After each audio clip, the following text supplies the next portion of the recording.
Everyone and welcome to our channel grounded to grow. तो जैसे कि हम पढ़ रहे थे chapter forces and laws of motion और कल की क्लास में हमने पढ़ा था मोमेंटम के बारे में और मैंने आपको ये भी बताया था कि momentum is very much important as it is related to the second law of motion. जो सेकेंड लॉ ऑफ मोशन हमें न्यूटन ने दिया है उसमें मोमेंटम का एक बहुत इम्पॉर्टेंट रोल है। अगर आपको मोमेंटम के बारे में नहीं पता होगा then you won't be able to understand the second law of motion. तो ये video that is second law of motion देखने से पहले ज़रूर मोमेंटम की वीडियो देखिएगा। तो चलिए हम स्टार्ट करते हैं न्यूटन्स के सेकेंड लॉ ऑफ मोशन से। इसको समझने से इसकी ये जो लॉ है आखिर ये बोलता क्या है उससे पहले मैं एक एग्जांपल लेती हूँ। Supposingly we are having two balls that is one lighter one and a heavier one. जो दोनों बॉल्स हैं एक लाइट वेट वाली और एक जो हेवी वेट वाली है, अगर आप उन दोनों को सेम फोर्स लगाकर थ्रो करोगे तो आप देखोगे कि जो लाइटर बॉल है वो ज़्यादा वेलोसिटी ले लेगी as compare to the heavier ball. यानी कि जो बॉल जिसका लाइट वेट था वो ज़्यादा वेलोसिटी गेन कर लेगी as compare to the ball जिसका लेस वेट था। अब बेसिकली हमारे पास क्या हुआ, दो बॉल्स थी, सपोजिंगली ये ए बॉल थी और ये बी बॉल थी, राइट। इसका मास कम था और इसका मास ज़्यादा था। Supposedly this was mass, right. A ball का जो मास था वो कम था एंड बी बॉल का जो मास था वो ज़्यादा था। जब हमने दोनों बॉल्स को एक ही फोर्स के साथ थ्रो किया, यानी कि when we applied the same amount of force to throw both these balls, तो जो लाइट वेट की बॉल थी उसने ज़्यादा वेलोसिटी गेन की as compare to the B ball, right. यानी कि जो इस बॉल का वेट लेस था उसने फोर्स लगाने पर, सेम फोर्स लगाने पर ज़्यादा वेलोसिटी गेन की as compare to the B ball जिसका वेट ज़्यादा था, जिसकी वजह से उसने सेम फोर्स लगाए जाने के बावजूद लेस वेलोसिटी गेन की। तो यानी कि जो ए बॉल थी उसका मास कम था तो उसकी वेलोसिटी ज़्यादा थी जब हमने एक ही अमाउंट का फोर्स लगाया, और वही अमाउंट का फोर्स जब हमने बी बॉल पे लगाया जिसका मास ज़्यादा था तो उसकी वेलोसिटी कम थी। अब हमें इन दोनों बॉल्स का मास भी दे दिया, वेलोसिटी भी दे दी। अगर आप इन दोनों का मोमेंटम निकालोगे, अगर आप इन दोनों का पी निकालोगे, यू विल बी सरप्राइज्ड कि इन दोनों का जो मोमेंटम है दैट इज सेम। यस, जो ए बॉल थी जिसका लाइट वेट था, जो लाइट वेट की थी, और जो बी बॉल जिसका ज़्यादा वेट था, उन दोनों का मोमेंटम सेम आया क्योंकि ए का जो वेलोसिटी थी वो ज़्यादा हो गई एज कंपेयर टू बी। यानी कि अगर ए के पास मास कम था तो वेलोसिटी ज़्यादा हो गई और बी के पास अगर मास ज़्यादा था तो वेलोसिटी कम हो गई। और मोमेंटम का फॉर्मूला क्या होता है, m इंटू बी। तो दोनों बैलेंस होने की वजह से ए बॉल और जो बी बॉल है उन दोनों का जो मोमेंटम हुआ that became same. Now in the second law of motion actually में हम पढ़ेंगे क्या। फर्स्ट लॉ में हमने ये पढ़ा था कि जो फोर्स है वो क्या कर सकता है, जो एक्सटर्नल फोर्स हम किसी बॉडी पे लगाते हैं वो उसकी स्टेट को चेंज कर सकते हैं, right. Now in the second law we will study the link between momentum and force, that is momentum और फोर्स के बीच में एक्चुअल में लिंक क्या है, we are going to study in the second law of motion. उससे पहले मैंने एक एक्सपेरिमेंट आपको बताया जब हमारे पास दो बॉल्स थी जिसमें से एक लाइट वेट थी एक हेवी वेट थी। जब हमने उनको सेम फोर्स के साथ थ्रो किया तो जो लाइट वेट की बॉल थी उसकी वेलोसिटी ज़्यादा हो गई as compare to B ball, लेकिन जब हमने उन दोनों की मोमेंटम निकाला द मोमेंटम वाज सेम। तो चलिए हम देखते हैं सेकेंड लॉ ऑफ मोशन आखिर कहता क्या है। Now let's read the definition और what the second law of motion of Newton says. The rate of change of momentum of a body is directly proportional to the applied force and takes place in the direction in which the force acts. यानी कि एक body का जो rate of change of momentum है, अब rate of change of momentum क्या होता है, एक्चुअली मोमेंटम का change with respect to time, that is rate यानी कि यहाँ पे हमारा टाइम से रिलेटेड है, राइट। तो जो हमारा मोमेंटम चेंज होता है विद रिस्पेक्ट टू टाइम एक बॉडी का, that is directly proportional to the applied force. यानी कि एक बॉडी का जो मोमेंटम टाइम के रिस्पेक्ट में चेंज होगा वो किसके ऊपर किससे रिलेटेड होगा, टू द अप्लाइड फोर्स। यानी कि हम जितना फोर्स अप्लाई करेंगे उसी के अकॉर्डिंगली जो हमारा मोमेंटम है वो भी चेंज होगा। So the rate of change of momentum of a body is directly proportional to the applied force and takes place in the direction in which the force acts. यानी कि जो हमारा मोमेंटम है वो जब चेंज करेगा तो वो किससे रिलेटेड होगा, टू द अप्लाइड फोर्स। और जो मोमेंटम है वो जब चेंज हो रहा है तो वो किस डायरेक्शन में चेंज होगा, इन द डायरेक्शन जिस डायरेक्शन में हमने फोर्स अप्लाई किया है। यानी कि अगर मैंने इस डायरेक्शन में फोर्स अप्लाई किया है तो इसी डायरेक्शन में मेरा मोमेंटम का रेट भी चेंज होगा। So second law of motion क्या कहता है कि जो मोमेंटम का जो रेट है वो चेंज होता है वो किससे रिलेटेड है, that is directly proportional to the applied force. यानी कि अगर मेरा फोर्स इंक्रीज होगा तो मेरा जो मोमेंटम में चेंज होने का रेट है वो भी इंक्रीज होगा, या फिर अगर मैं अपना फोर्स कम करती हूँ तो उसकी वजह से जो मेरी बॉडी मोशन में है उसका जो rate of change of momentum है वो भी कम होगा। मैंने यहाँ पे वर्ड यूज़ किया कि मोशन में जो बॉडी है, क्योंकि जो बॉडी रेस्ट पे होती है उसका मोमेंटम क्या होता है, ज़ीरो। तो यानी कि the rate of change of momentum of a body is directly proportional to the applied force and takes place in the direction in which the force acts. यानी कि एक बॉडी उसका जो मोमेंटम है वो किस रेट पे चेंज करेगा, that will depend on the force. अगर ज़्यादा फोर्स होगा तो मोमेंटम भी जल्दी चेंज होगा या फिर ज़्यादा अमाउंट में चेंज होगा, एंड वाइसा वर्सा। और किस डायरेक्शन में चेंज होगा, जिस डायरेक्शन में हमने फोर्स अप्लाई किया है। सो this is the second law of motion की ये पूरी स्टेटमेंट है। अगर आपसे कोई पूछता है कि सेकेंड लॉ ऑफ मोशन क्या है, then you have to write this statement. तो अभी जो हमने पढ़ा इससे हम कुछ कंक्लूजन्स निकालेंगे और कुछ फॉर्मूलाज डिराइव करेंगे। आपको एक फॉर्मूला ये याद रखना है कि मोमेंटम का क्या होता है, T is equals to m into V. Just remember this, now we will make out some formulas. ये था सेकेंड लॉ ऑफ मोशन। एक बार फिर से, the rate of change of momentum, एक बॉडी का जो चेंज होने का, एक बॉडी के जो मोमेंटम का रेट है चेंज होने का वो किस पे डिपेंड करता है, on the applied force. And जो चेंज है वो किस डायरेक्शन में होता है, जिस डायरेक्शन में हमने फोर्स को अप्लाई किया है।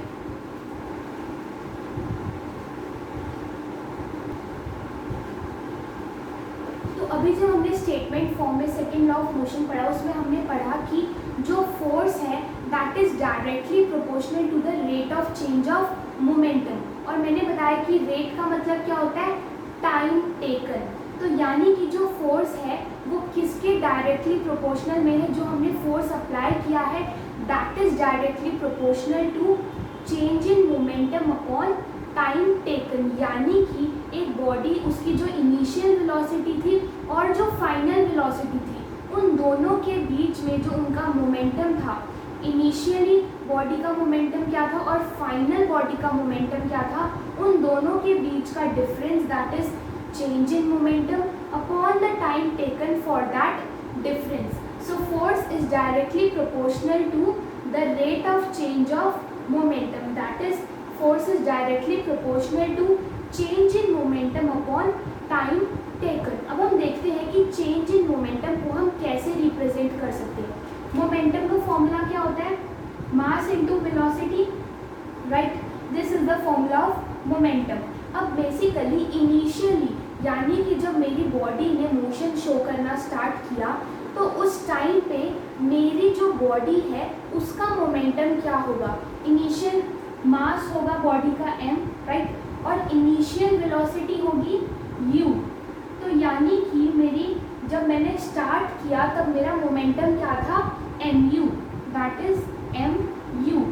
और मेरी जब फाइनल वेलोसिटी थी तो उस टाइम पे मेरा मोमेंटम क्या होगा, vm या फिर mv, राइट। तो मेरा इनिशियल मोमेंटम क्या हो गया, mu और मेरा फाइनल मोमेंटम क्या हो गया mv। अब बेसिकली मुझे चेंज इन मोमेंटम निकालना है, यानी कि मेरा जो एंड में था एंड माइनस जो मेरा इनिशियल मोमेंटम था। तो चेंज इन मोमेंटम को मैं ऐसे लिख सकती हूँ, फोर्स को मैंने लिख दिया f directly proportional to change in momentum, यानी कि जो मोमेंटम मेरा एंड पे था और जो मेरा स्टार्टिंग में था, that is mv minus mu upon में टाइम टेकन t। ये मैं लिख सकती हूँ force is directly proportional to mv minus mu upon t। अब क्या मैं ऊपर से m कॉमन ले सकती हूँ? सी हियर, फोर्स को मैं लिख सकती हूँ force is directly proportional to m common v minus u upon t। ये मैं लिख सकती हूँ force is directly proportional to m v minus u upon t। अगर आप अपने फर्स्ट चैप्टर ऑफ मोशन को याद करो तो आपको कुछ याद आएगा कि जो v minus u upon t है, v माइनस u क्या होता है? Change in velocity. Change in velocity upon time क्या होता है? एक्सीलरेशन। तो क्या मैं लिख सकती हूँ force is directly proportional to mass into acceleration. So this is the formula. Force क्या था? Change in momentum upon time taken के directly proportional. Change in momentum की मैंने वैल्यू निकाली mv माइनस mu और टाइम टेकन t। m मैंने common लिया तो v minus u by T. v minus u by T क्या होता है? एक्सीलरेशन। तो मेरे पास फॉर्मूला आ गया कि force is directly proportional to mass into acceleration. अब अगर हमें ये जो हमारे पास फॉर्मूला आया है, दैट इज फोर्स जो है वो किस पे डिपेंड करेगा? मास इनटू एक्सीलरेशन पे। अगर मुझे इसे इक्वेशन फॉर्म में लाना है, then what I will do, I will remove this directly proportional symbol with equal to, let me write here, directly proportional के सिंबल को मैं इक्वल टू से रिप्लेस कर दूंगी, लेकिन दूसरी साइड में k से मल्टीप्लाई कर दूंगी where k is a constant. तो यानी कि मेरे पास फोर्स का एक इक्वेशन फॉर्म में आ गया कि force is equals to k into M into A. k क्या है? Any constant, m is a mass and a is a acceleration. तो ये हमने कैसे निकाला? सेकेंड लॉ ऑफ मोशन कहता है कि डायरेक्ट फोर्स जो है that is directly proportional to the rate of change of momentum. तो मैंने उसे लिखा फॉर्मूले के टाइप से, force directly proportionally, directly proportional का सिंबल है change in momentum upon time taken. Change in momentum मतलब कि जो मेरा फाइनल मोमेंटम था माइनस इनिशियल मोमेंटम, उसके लिए मैंने फॉर्मूला लगाया मोमेंटम का मास इनटू वेलोसिटी। वहाँ से मैंने इनिशियल मोमेंटम और फाइनल मोमेंटम निकाला और उन दोनों का डिफरेंस करके लिख दिया, that is force is directly proportional to M V minus M U upon T. मैंने m कॉमन ले लिया तो v minus U by T बच गया। v minus U by T क्या होता है? a, that is acceleration. तो मेरे पास फॉर्मूला आ गया force is directly proportional to mass into acceleration. अब ये जो मुझे डायरेक्टली प्रोपोर्शनल था, इसे हटा के अगर मुझे इक्वेशन बनानी थी तो मैं डायरेक्टली प्रोपोर्शनल को हटाऊंगी तो दूसरी साइड में k से मल्टीप्लाई करूंगी where k is any constant. तो मेरे पास इक्वेशन आ गई कि force is equal to k where k is any constant into the mass of the body into acceleration of that body।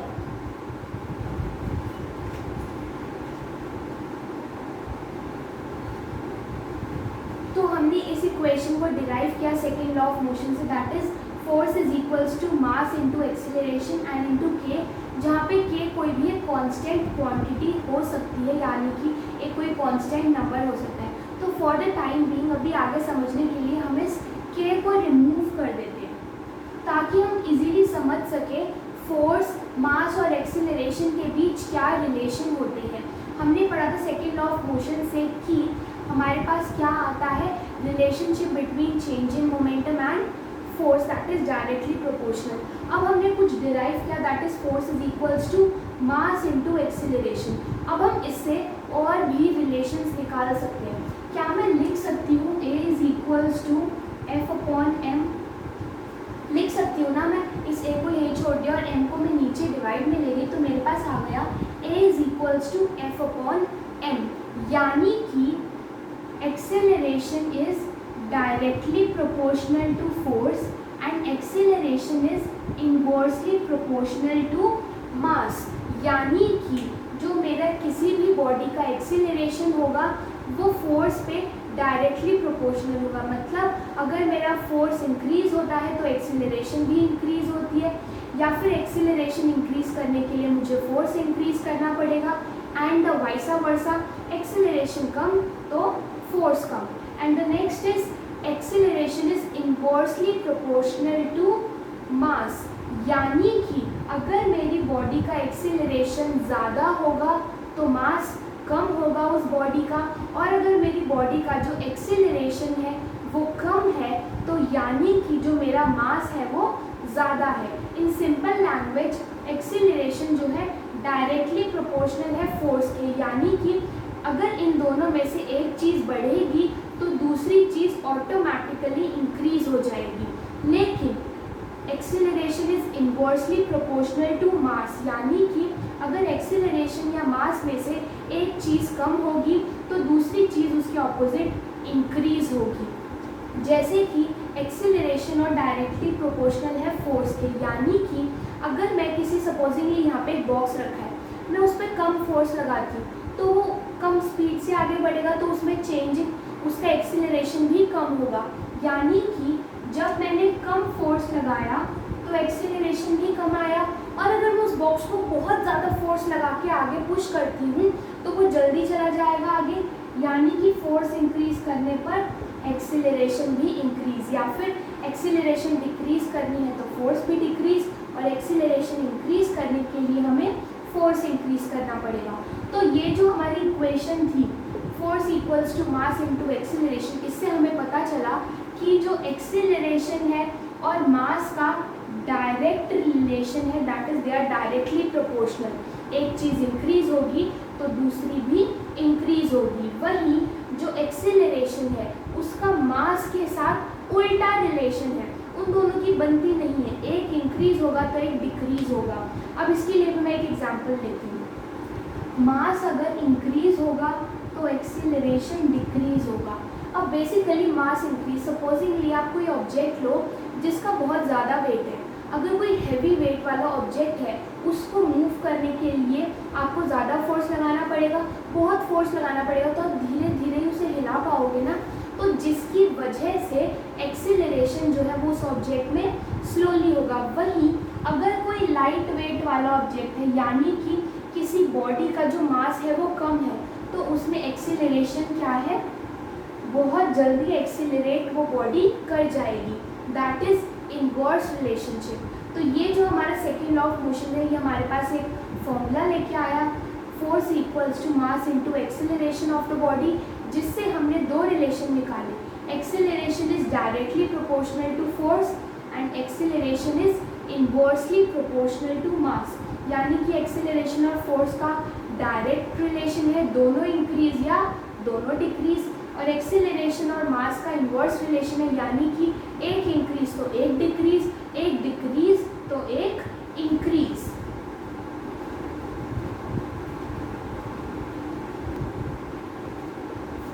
तो अभी जो हमने एक फॉर्मूला सीखा था, force equals to mass into acceleration, इससे हम फोर्स के बारे में कुछ और इन्फॉर्मेशन निकालते हैं, जैसे कि इसकी एसआई यूनिट। बेसिकली जो फोर्स है उसकी एसआई यूनिट होती है न्यूटन, राइट।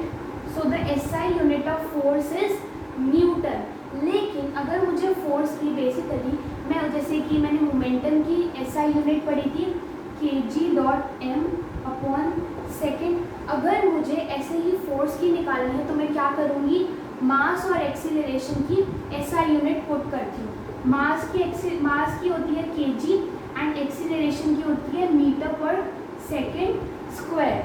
मास की एसआई यूनिट होती है kg और एक्सीलरेशन की होती है मीटर पर सेकेंड स्क्वायर, राइट। तो अगर मैं इससे फोर्स की एसआई यूनिट निकालूँ तो वो क्या निकलेगी, kg.m upon second square, right. तो फोर्स की एसआई यूनिट होती है न्यूटन, दैट इज kg.मीटर पर सेकेंड स्क्वायर। तो ये हमने पढ़ा था सेकेंड लॉ ऑफ मोशन के बारे में। एक और चीज़ मैं बताना चाहूँगी कि बेसिकली जो फॉर्मूला है, अगर इसमें हमारे पास नेगेटिव फोर्स आ जाता है, यानी कि जो मेरे फोर्स की वैल्यू है वो नेगेटिव आ जाती है। तो इसका मतलब क्या हुआ कि इन दोनों में से यानी कि मास और एक्सीलरेशन में से कोई एक चीज़ होगी जो नेगेटिव होगी। अब किसी भी बॉडी का मास तो नेगेटिव हो नहीं सकता, लेकिन एक्सीलरेशन हो सकती है ना। वी स्टडीड अबाउट रिटार्डेशन और डिसिलरेशन। तो यानी कि अगर फोर्स नेगेटिव आ रहा है that is because of acceleration. तो यानी कि जो हम फोर्स अप्लाई कर रहे हैं that is in the opposite direction of the motion. यानी कि अगर फोर्स नेगेटिव आता है उसका मतलब क्या हुआ कि जो हम फोर्स अप्लाई कर रहे हैं that is in the direction opposite of motion of the body. तो ये हमने पढ़ा था सेकेंड लॉ ऑफ मोशन के बारे में। कल की क्लास में हम इसके कुछ एग्जाम्पल्स और इसके रियल लाइफ में डे टू डे लाइफ में एग्जाम्पल्स के बारे में पढ़ेंगे। आज की क्लास हम यही खत्म करते हैं। Do like our videos and subscribe to our channel grounded to grow for more related video.